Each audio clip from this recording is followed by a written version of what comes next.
Allegiance to the flag of the United States of America and to the republic for which it stands, one nation, under God, indivisible, with liberty and justice for all.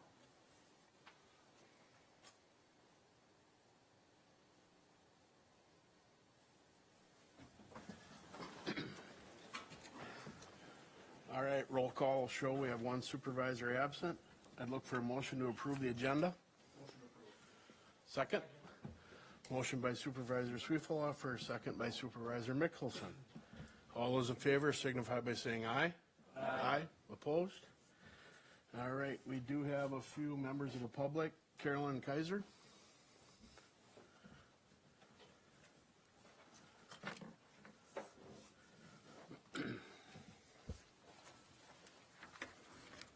Thanks. Good evening. My name is Carolyn Kaiser, and I live on 35th Avenue in the town of Wheaton. And tonight, I stand before you to remind you that we are at the cusp of the 50th anniversary of Earth Day, April 22nd. For those of us who are adults, I'm sure you'll have memories of the past Earth Day activities that you have participated in. You may remember when Gaylord Nelson was governor of Wisconsin in the 50s. He had a passion for environment and poverty. He, along with the Wisconsin residents, were concerned with the dilapidated state parks, the exploiting of public resources by private industry, and the state's polluted waterways. He worked to overhaul the DNR to have them focus on conservation.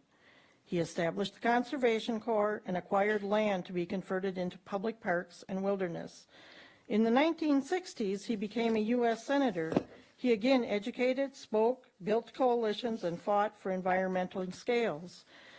Challenges were big, but he participated and persisted.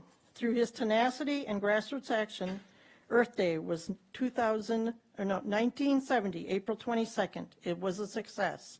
It is said that 20 million people gathered to confront the concerns. Again, making this day possible shows us that people stood up and spoke up for their community. Just snapshotting some of the federal legislation that passed in that was 1968, the National Wild and Scenic Rivers Act, St. Croix Rivers being in on number 1. 1968, the National Scenic Trails. They're now 11. Wisconsin has 2, Ice Age and North Country. 1970, Wisconsin Apostle Islands became a national lakeshore. 1972, Clean Water Act, because at that time nearly 2/3 of the lakes, rivers, and coastal waters had been unsafe for fishing and swimming. And also that year, the Federal Pesticides Act was amended, and the Endangered Species Act.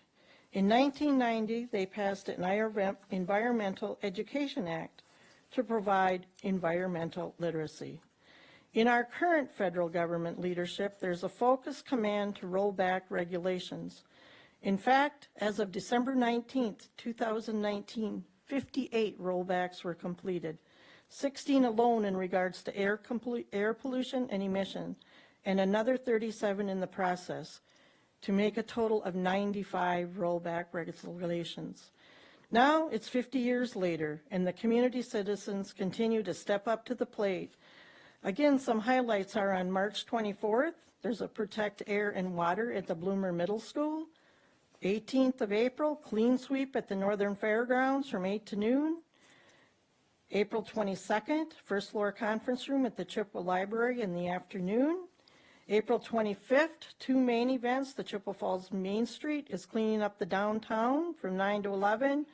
And the Catholic Financial Life and Catholic Orders of Foresters are sponsoring a cleanup at Irvine Park, also from 9 to noon that morning. Supporting conservation opportunities to mirror the aspects are through March 31st, the Chippewa Rod and Gun and Lake Wissota Garden Club are having a tree sale, proceeds to support conservation efforts in Chippewa County. And through the 15th, the Chippewa County Conservation is having a tree sale. You can get them in multiples of 10. So I ask, what if the county board passed resolutions, then took action to support the community for the next generation?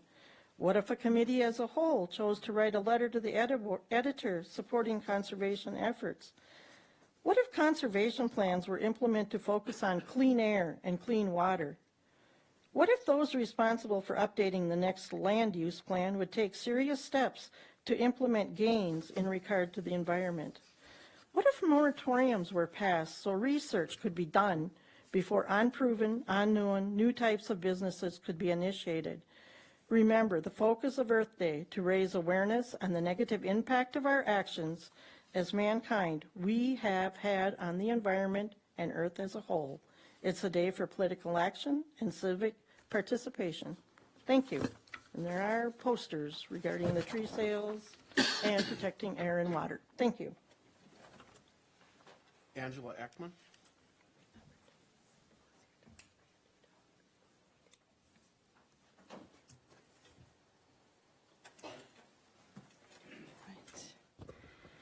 Good evening. My name is Angela Eckman, and I am the Campus Manager and Business Development Manager for Chippewa Valley Technical College.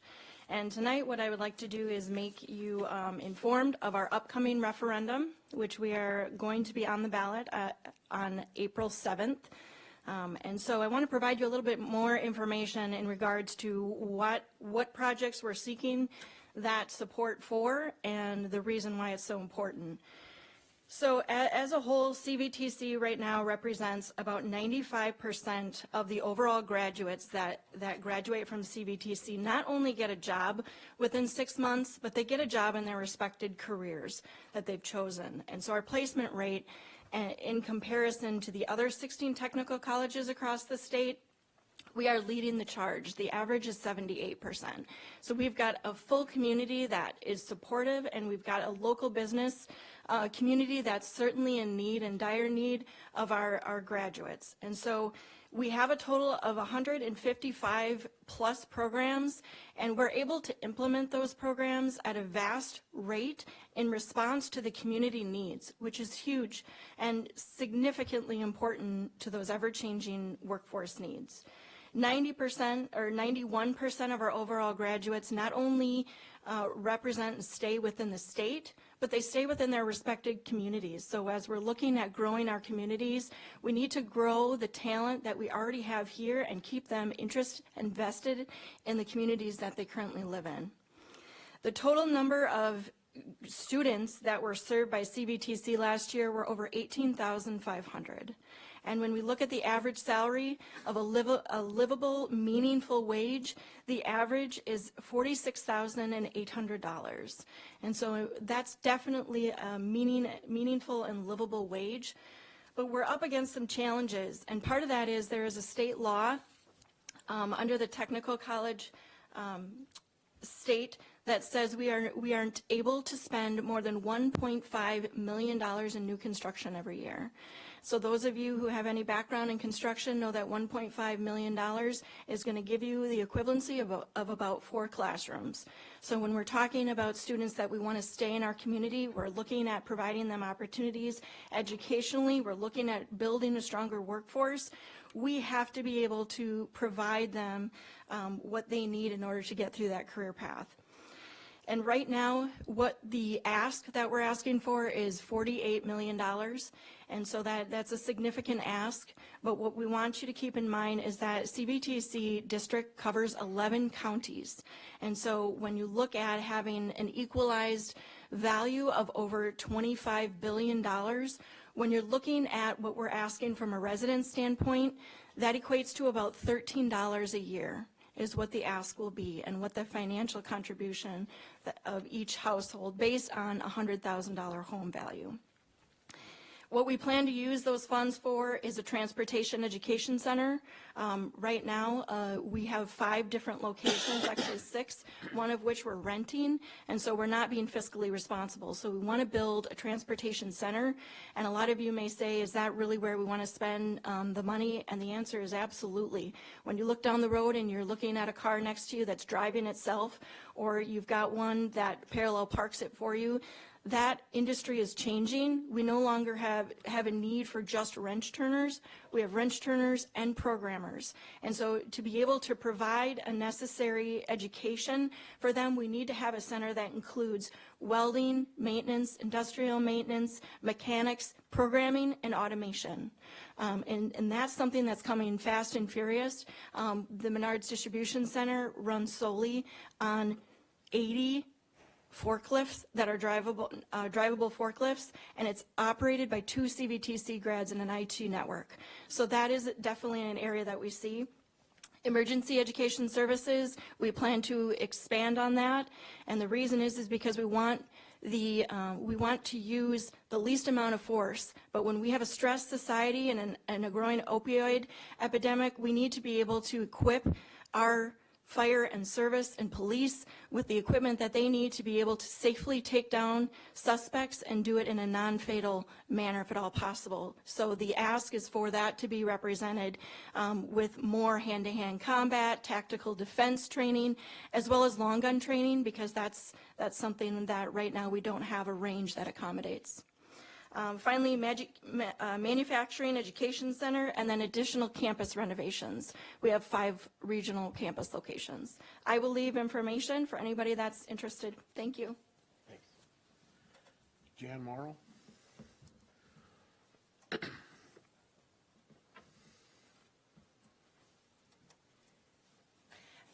Jan Morrow, and like the First Lady was saying, yes, we need moratoriums in this county.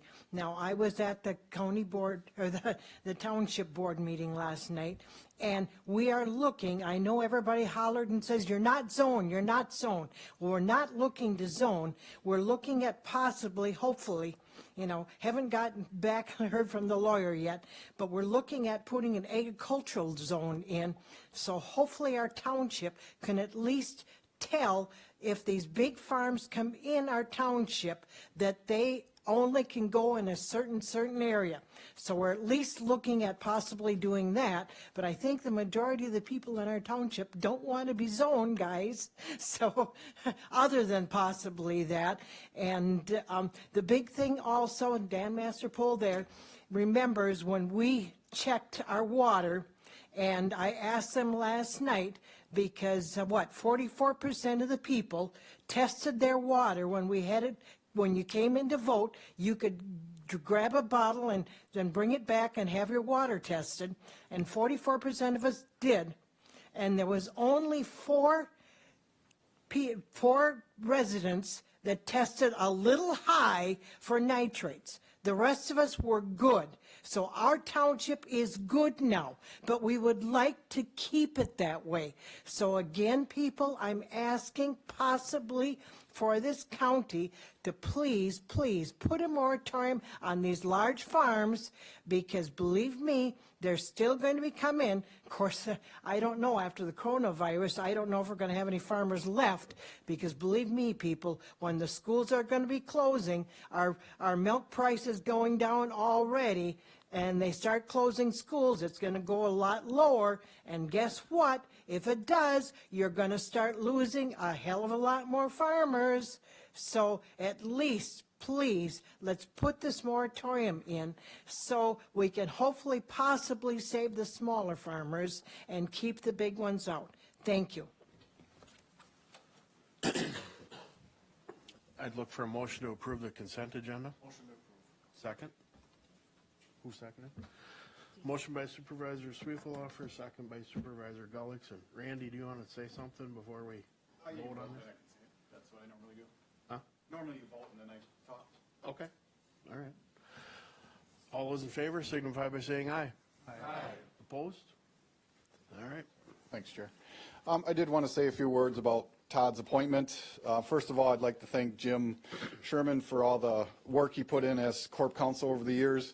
This is something that Jim came to me to talk about a few months ago, and we had a lot of conversations with Jim and Todd, and I really do believe that the reorganization of this will give Jim and Todd the best opportunity to succeed. I think it works to both of their strengths, and I think Todd will do a fantastic job as Corp Counsel. And if we have a minute, I'd like Todd to say a few words. right?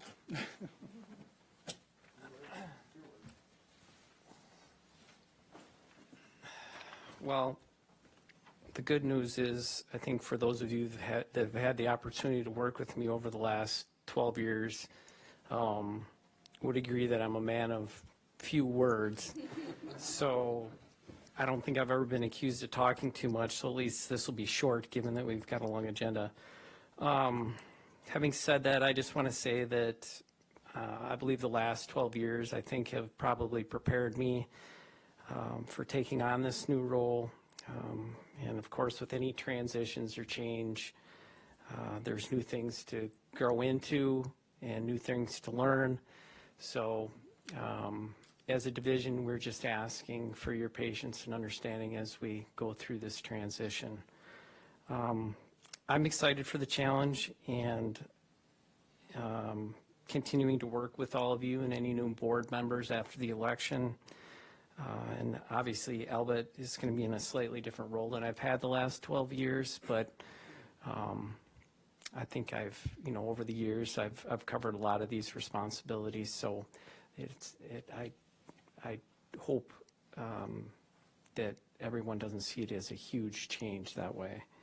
And I think just last, I just want to let everybody know that I know it sounds really cliched, but my door is always open. I really believe that almost to a fault. I think my assistant Deb will tell you that I get embarrassed every time that I have to actually shut my door to take a phone call or something, because I don't want people to think that I'm not accessible and that I'm not approachable. So again, I just want to say thank you, and I look forward to serving Chippewa County in this new role.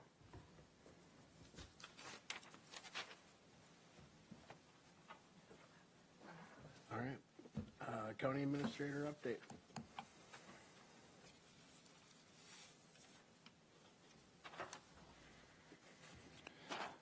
Obviously, in your packet, you had the update for the Superior Silica Sand permit reinstatement.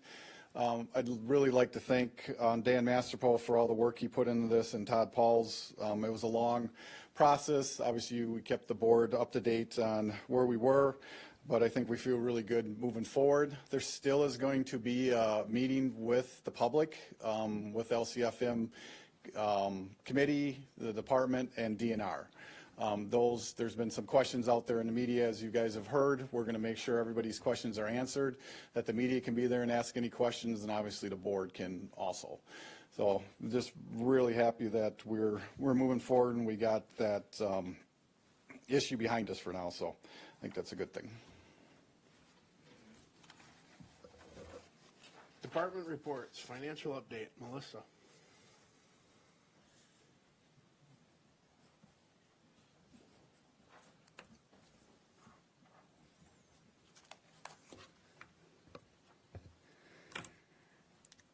Okay, I'm going to give just a quick, brief, 2019 pre-audited closing. I haven't been in front of you guys since October giving an update on the financials, so I thought it was important to get in front of you tonight just to give you an update. We will be back in May, and that's when it'll be more dialed in, and we'll actually then present with the county administrator our year-end closing dollars and projects that we're looking at aligning that with. Oh boy, what did I do? Did I hit the wrong button? Okay, so the first one here, just kind of highlighted some of the areas that stuck out to me that maybe you guys would have questions on. The first one that I highlighted was the district attorney's office. One of the things here is we're actually waiting for crime victim witness coordinator, their state revenue, to come in, and it actually did come in last week prior to after the report was sent out. So that has come in. And then the other thing is their expenditures looked like they were over budgeted, but they have the new assessment and treatment, and it's offset by revenue. So revenue is out, they balance with the expenses, but I just wanted to kind of point that out. Land conservation, they were down in stumpage revenue this year, so that's why you'll see a decrease in revenue. And then there was the increase attorney fees for that Superior Silica mine, and those came in about like $184,000. And then we're still waiting on some state aid throughout that division.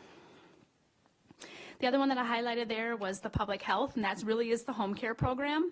They're anticipating right now that the home care program is coming in at about $113,000 loss. And if you guys recall, that program is being closed actually this week. I think the last day was March 13th for that program.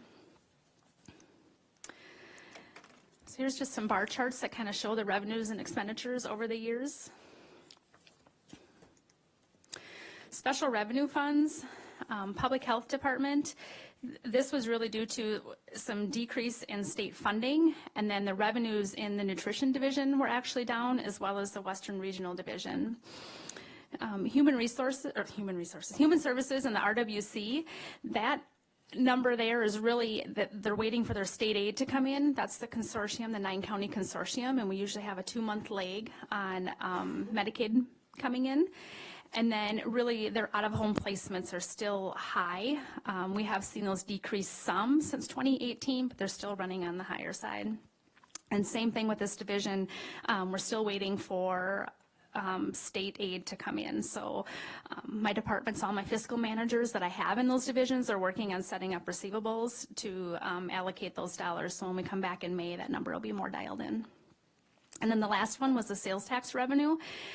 We're still waiting on the month of December to come in when I ran this report. So at that time, we were actually down 6.13% compared to the 2018 revenue. I did look actually today, and we did get the December revenue. So we'll actually, in the end, we'll be about just under 2% above where we were for 2018. So just shy, or just actually, it's just over $6 million. And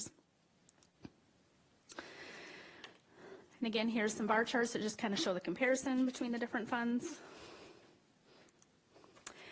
Debt service, I really don't have anything to add here. You see our debt service payments. In the future, we will be before you again to look at additional borrowing in 2020 for 2021. Capital projects, the amount here that's in the actual, so the $5 million was for bonding projects that we set aside from the 2018 borrowing, and the 1.1 million is actual expenditures that occurred in 2019 to start offsetting that bonding money, and that really those projects are for the highway department.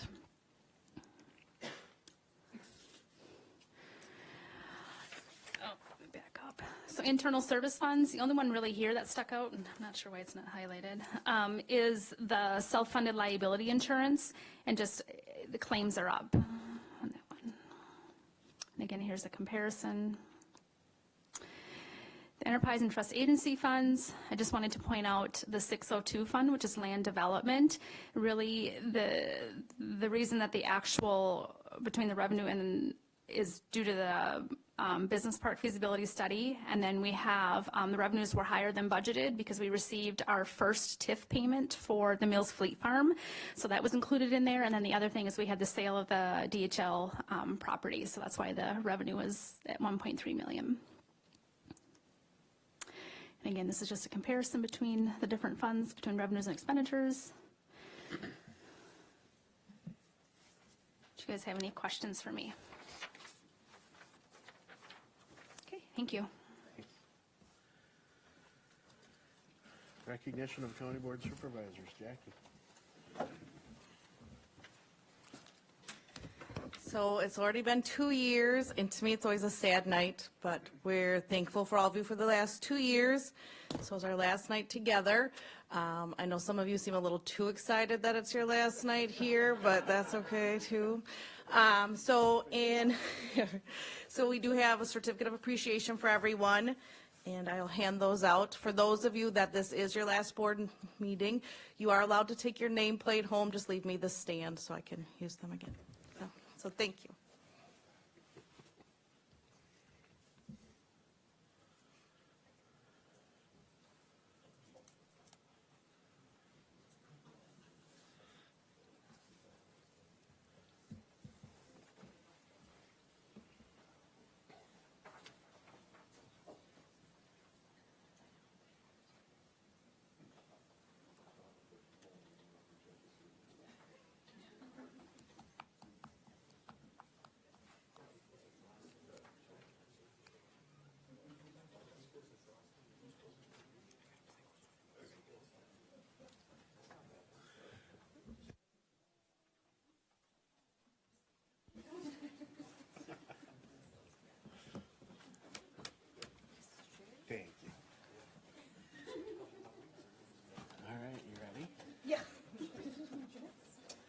Business items, resolution 9-20.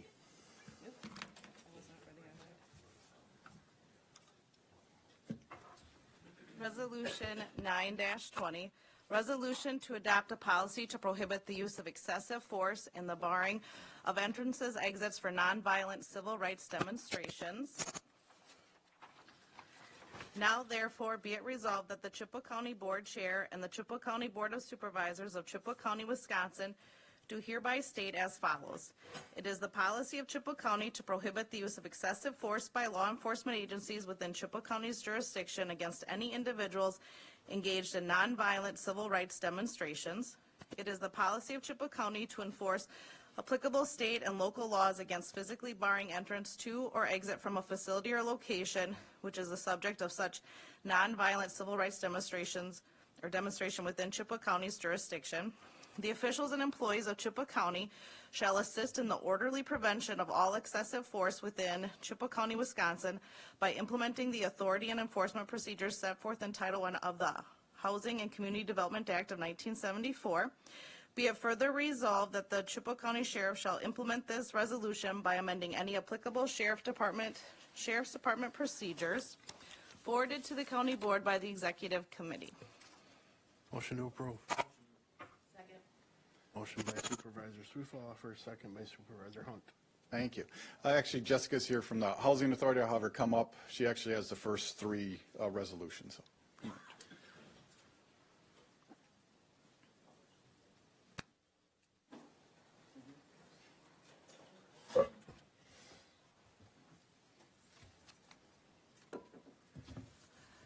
All right, were there any questions then on the excessive use of force policy update? This is tied to a grant, correct? Correct, the So we need to CDBG pass this in regional. order to get a grant? Yes, so we've been awarded $2 million for the West Central region contingent on updating and resolving the three items that you see on the agenda tonight. Okay, okay. And as I said at the Health and Human Services Board, I really struggle having the federal government tell me and what our sheriff can do and cannot do. So I'm going to vote no on this. Thank you. Supervisor Gullicks. I understand that this is for a grant program to receive funding, but I will have you know that our law enforcement in the state of Wisconsin is top shelf and have already for decades practiced this. I find it's offensive, but I also find that it is necessary in order for the grant funding. And I think we need to stop and think. According to Fraternal Order Police, we're 60% down in law enforcement applicants. 60%. We have to think about who the next people are that's going to wear that badge, because there's going to be fewer and fewer of them every day. While I understand this is important for a grant, I really do find it to be offensive because Wisconsin is already practicing this and has for decades. I appreciate that you noted that in fact this has been the procedure. Yes. Thank you. Anyone else? Let's vote.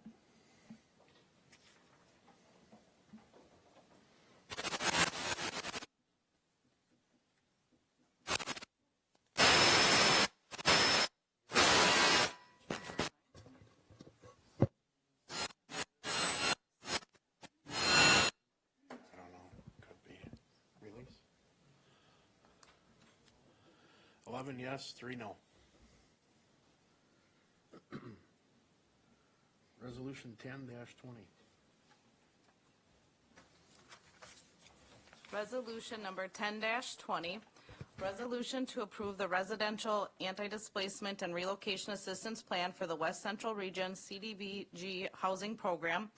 Now therefore be it resolved that the attached residential anti-displacement and relocation assistance plan is hereby approved to be applied to all member counties of the West Central Housing Region effective upon passage, forwarded to the County Board by the Executive Committee.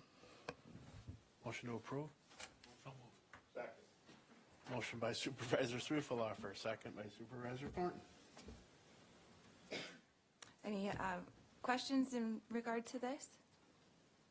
I'll just note, occasionally it is necessary to displace or relocate persons from their home during the housing rehabilitation process.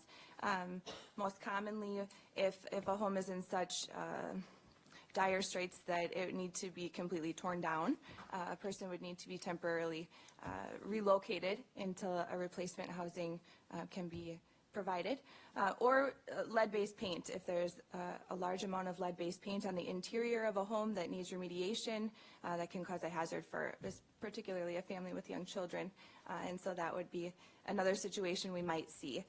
So in regard to updating the policy, we needed to provide further specifics around how the Housing Authority would go about minimizing displacement, instead of just saying we'll try to minimize the displacement, and including our contact information and the Housing Authority responsibilities in regard to this. Any questions? Let's vote. Release. 14 yes, 0 no. Resolution 11-20.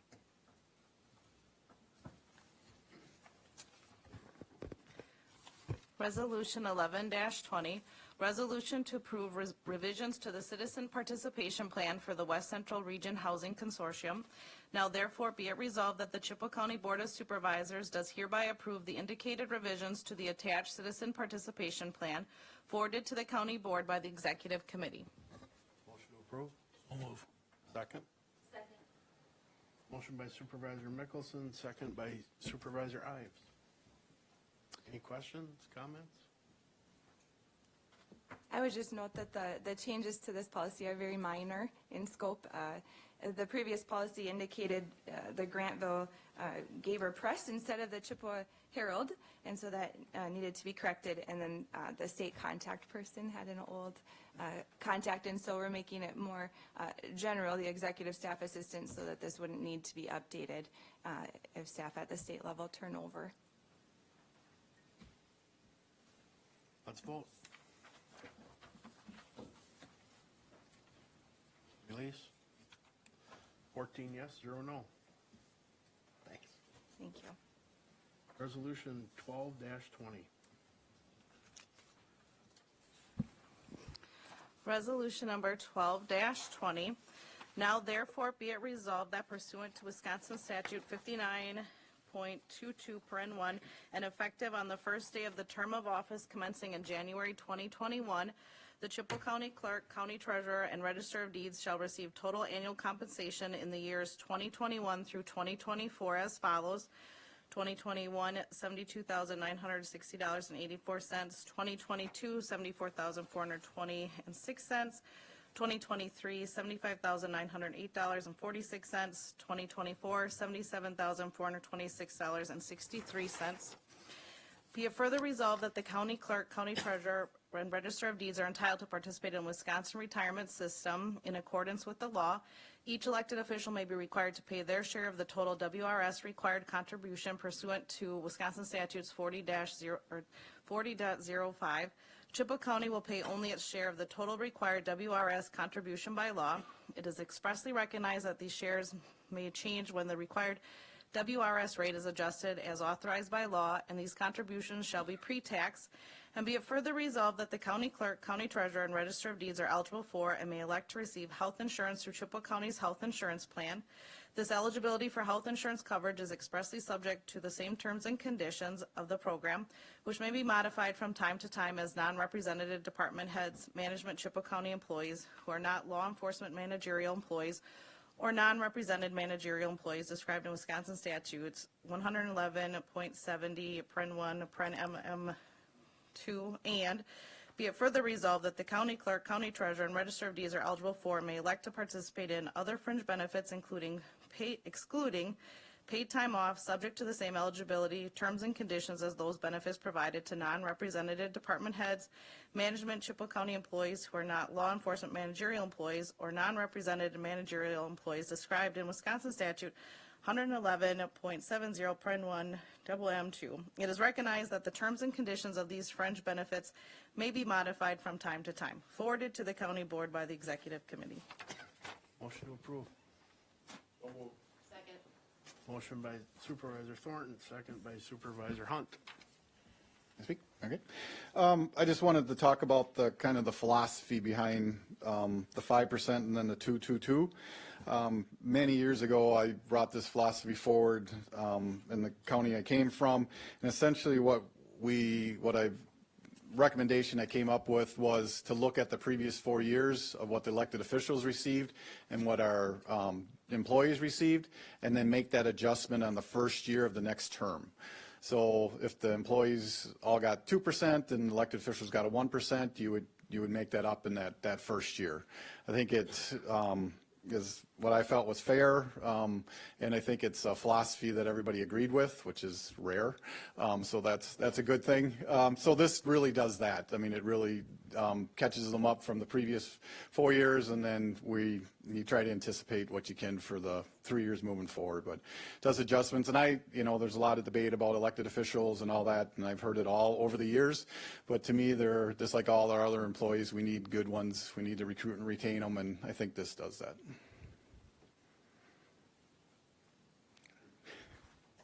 Let's vote. No, Dean's got a question. Just a question, how does it work with comps with our adjoining counties as far as the wage? Comps? Yeah, we're right in there. Yeah. Okay, we aren't down here? No, I don't remember the exact numbers of, we looked at adjoining counties, we looked at a lot of other county, Tony had all the numbers there, but when we got done looking at them, we were pretty close. Anyone else? Let's vote. Release? 14 yes, 0 no. Resolution 13-20. Resolution number 13-20, resolution to create a regional dementia care specialist in the Aging and Disability Resource Center. Now therefore be it resolved that effective upon passage, a full-time regional dementia care specialist position is hereby created within the Aging and Disability Resource Center Division of the Chippewa County Department of Human Services to address the needs of an increasing number of people living with dementia in Chippewa and Dunn counties, and be it further resolved that this position may be eliminated by the county administrator if the necessary funding is no longer available, is reduced significantly, or requires increased levy funding to make it viable, forwarded to the county board by the executive committee. Motion to approve.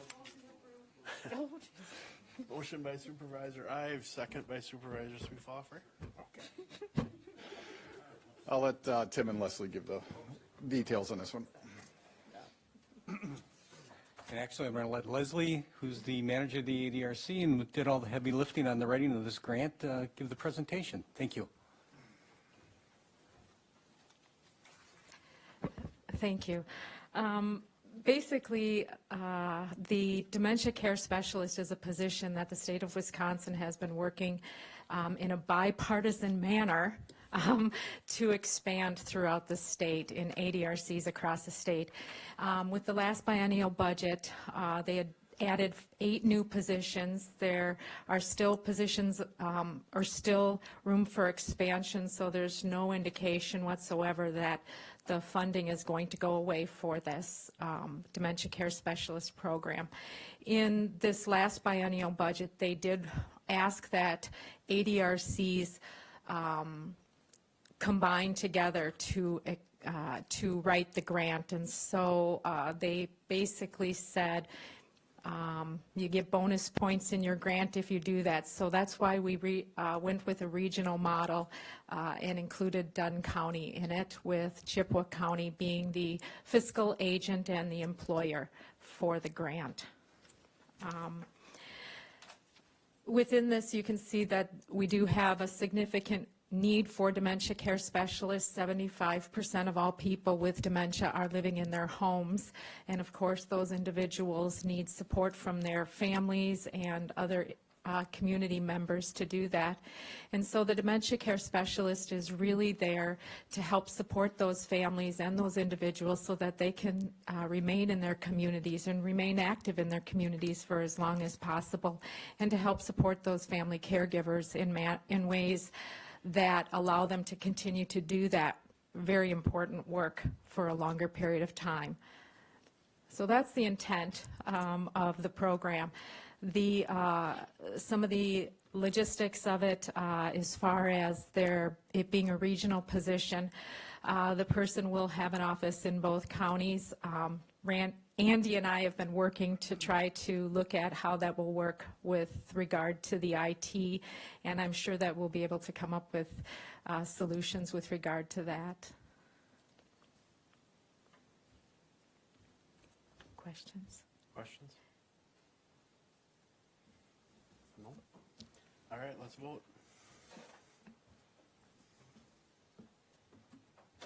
Release? 14 yes, 0 no. Thank you very much. Ordinance 2-20. Ordinance number 2-20, ordinance to amend sections 2-83 and 2-84 of the Chippewa County Code of Ordinances regarding the Chippewa County Criminal Justice Collaborating Council, second reading. Motion to approve. Second? Motion by Supervisor Garish, second by Supervisor Thornton. This is just to move the Criminal Justice Collaboration Council as a statutory committee, now that Rose is a department head. Vote.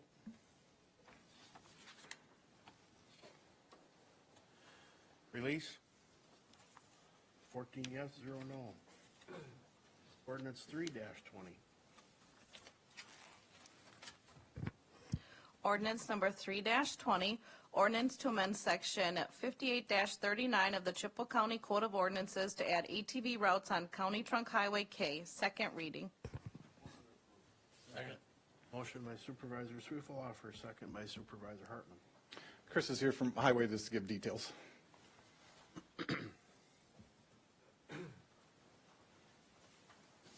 I guess basically the big things, you guys have any questions on these two routes? Yeah, just explain, Chris, approximately how long they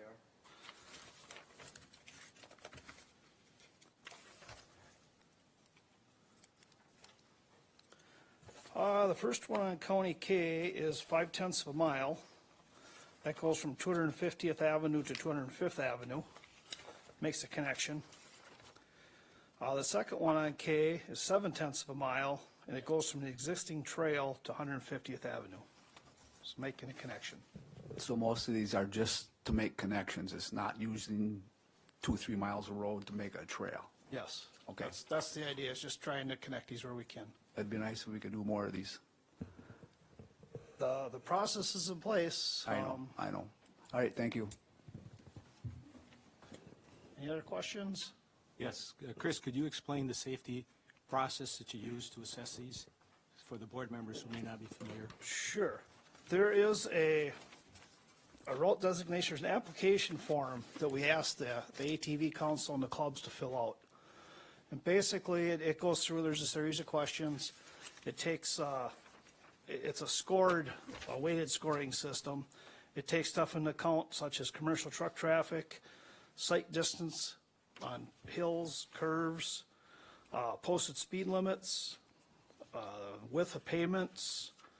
It takes into account the highway functional classifications, the ADT, the amount of traffic out there, the length of route, such like that. Basically what happens is the highway commissioner goes out and checks these for the sight distances, and then him and Lieutenant Mark Ballman basically go through, compare notes, and then make a decision. Thank you. Any other questions? Yeah, thanks, Chris. They pay a fee when they want a route open, correct? Yes, this is You may basically. not know all my answers, so that's fine. So I know you're filling in for Brian. So Yeah, there's a fee. Basically, I'm gonna be honest with you. I guess I don't know if there's an application fee off the top of my head, but basically once it's $100. Okay, I'm sorry, that was slipped me. But $100 an application fee, and then basically, once it's approved, anything that's going to happen out there as far as signage, that's all at the cost of the clubs. Okay, so when I'm looking at the estimated signage and it says and maintenance costs, so there's some costs for labor, equipment, materials, so forth, but I don't see any maintenance costs included in that total. That basically, I mean, that'd be later on down the road. If we have to go back out and repair a sign, replace a sign, then that cost gets passed on to the What about ATV the council. replacement of gravel along the shoulders? Who's responsible for that? Is that the highway department? That basically, I think, falls under the purview of the highway department, just general road maintenance. Right, all right, thank you. Any other questions? Let's vote.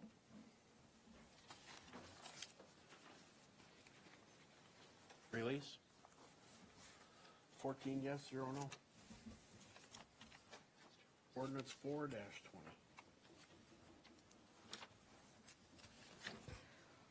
Ordinance 4-20, ordinance to amend section 2-60 of the Chippewa County Code of Ordinances regarding closed sessions, second reading. Motion to approve. Second. Motion by Supervisor Thornton, second by Supervisor Hunt. We talked about this obviously during the first reading, but essentially this would help clarify how we go into closed sessions, and then once we're in closed sessions, how those minutes are taken. If this does pass, you'll see this in action really soon, so. It might be the fastest ordinance that's ever taken effect, so. But I think it really does clear up the record and really makes it smoother going into closed sessions. Any questions? Let's vote.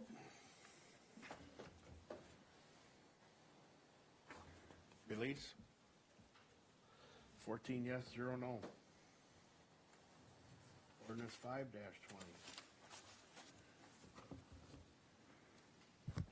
Ordinance 5-20, ordinance to amend section 2-361 of the Chippewa County Code of Ordinances regarding use of sales tax revenue, second reading.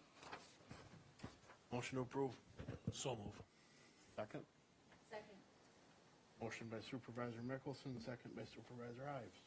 As we talked about during the first reading, really the change here is that it's not a set dollar amount that's going to be increased. Before it was CPI, which is Consumer Price Index. This would give some flexibility on what that number is as we go through the budget process. Questions? Let's vote. Oh, I have a question. Sorry. I'm under the understanding that this is going to somehow simplify your budget process, that you're actually going to be able to use more sales tax money. Is that correct? You can use more or less. More or less. So I've been on this board for 6 years, and I've tried different ways to use sales tax money, and the answer's always been no, we can't change how we use sales tax. Sales tax is there for capital improvement projects, it's there for property tax relief, debt service, so forth. So now all of a sudden we want to use what I've been told for the last 6 years to help a budget. So you'd only be able to use the sales tax for the same reasons. On the sales tax side, the tax relief part would be the amount that would change. So what you're using the sales tax for would be exactly the same. Correct. Well, we could be taking money away from property tax relief, correct? You could. Yeah. And the sales tax, the 0.5% sales tax was initially passed to do the courthouse expansion. We were told it was going to sunset when that expansion was paid for. I mean, I know Supervisor Darrell probably remembers that. I remember that. And so there's a lot of burn with the constituents in this county that we never did what we told them we were going to do. So I'm really against taking property tax relief away from them. This is the only relief we can give them. You could give them more too. We could, but right now you can only give them exactly what CPI is. No more, no less. Yep, I'm still against it. Thank you. Supervisor Thornton? My question is, who's going to make the decision? It'll be through the budget process. So anywhere through it, I'll present my budget. If you see something in there you don't like, or if you want to use more or less, then you could talk about that during the budget process. So it won't be set by the board necessarily until the budget's approved. Right. Yep. Anyone else? Let's vote.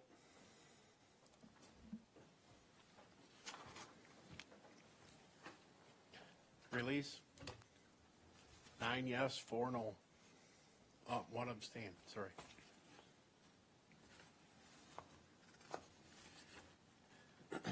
Okay, ordinance 6-20. Ordinance 6-20, ordinance to amend section 50-1 definitions and section 50-22 boating and water traffic of the Chippewa County Code of Ordinances, second reading. Motion to approve? Second. Motion by Supervisor Swiffeloffer, second by Supervisor Hartman. I'll have Larry come up. He's actually got the next two.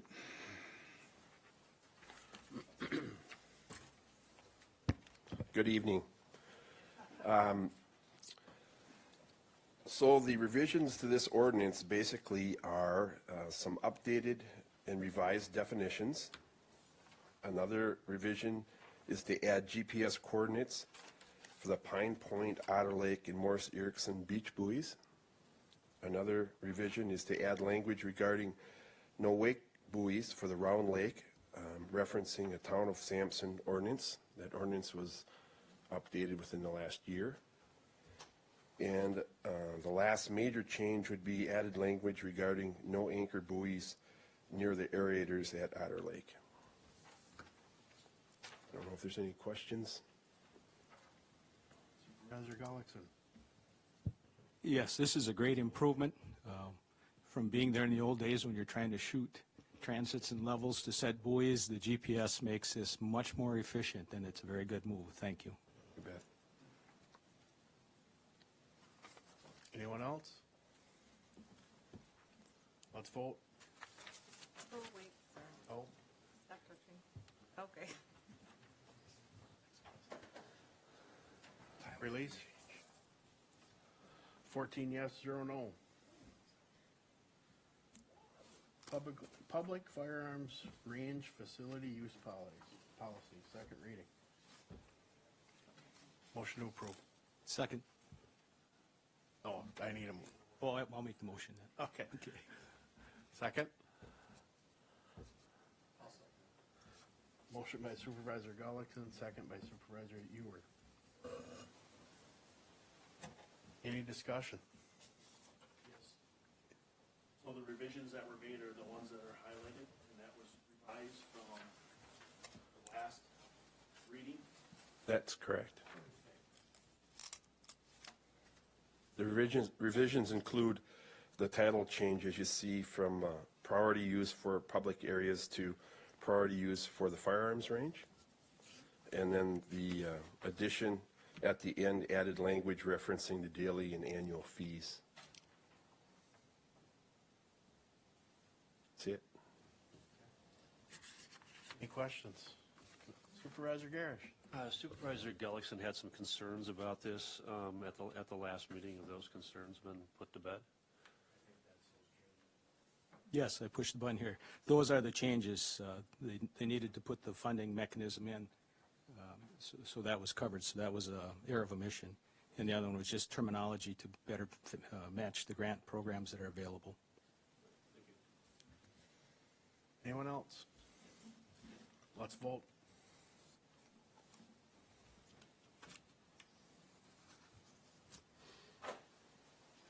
Release. 14 yes, 0 no. Thanks, Larry. All right.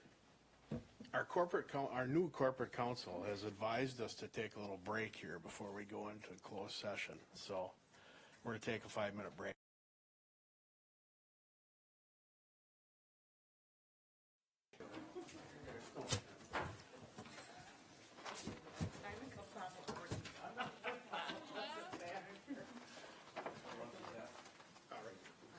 Randy has some communication.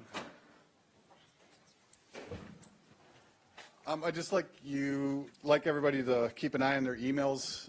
It might have went out already, but our public health director's sending updates on the virus.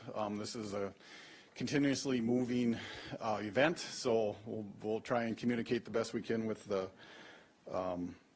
members, but I've given her carte blanche, do what you got to do, because it's moving, it's happening so fast that she has a hard time even keeping me up to date. So, and then the other thing, I just want to thank the county board members that served Appreciate all the time and effort. I know how much time and effort it takes, and appreciate you guys taking the time and doing what you did over the, some for 2 years and some for longer. So appreciate it. It's been good for me for the last 2 years, so I appreciate that. One quick question. If somebody was quarantined in their house, is the county responsible for giving them food and medicine if they have no one else? I don't know. Somebody asked me that question. Yeah, I wouldn't know that. That'd be a Angie question, yeah. Bye, Eric. Are you gone? Oh, you must have hung up.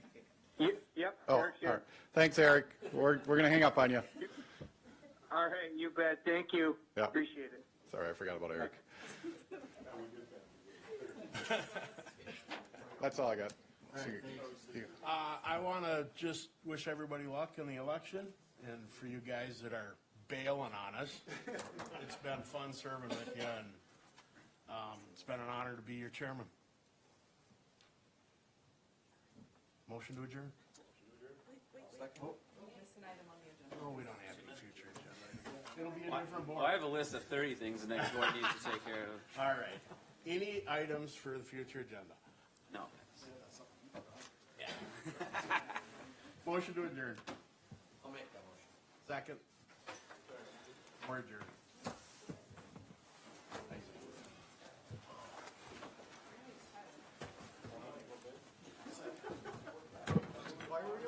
Jackie, I have a feeling this is not the name placard you want me to take home. Oh.